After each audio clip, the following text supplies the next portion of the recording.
siguro yung pagbebenta ko ng kung ano-ano, nakuha ko yung confidence na hindi siguro mahiya unang-una at gawing enjoyable yung pagbebenta, hindi yung parang ginagawa mo to para lang kumita ka ng maliit na pera.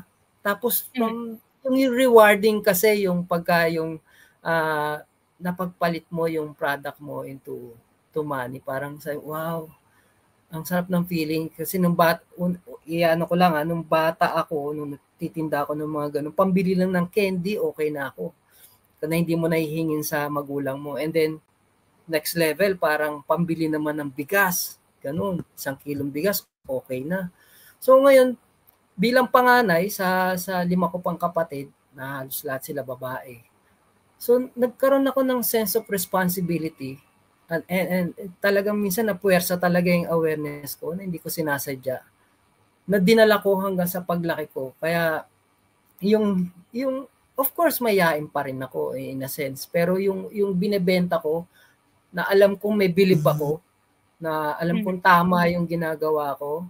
I mean, hindi ako mahiya doon.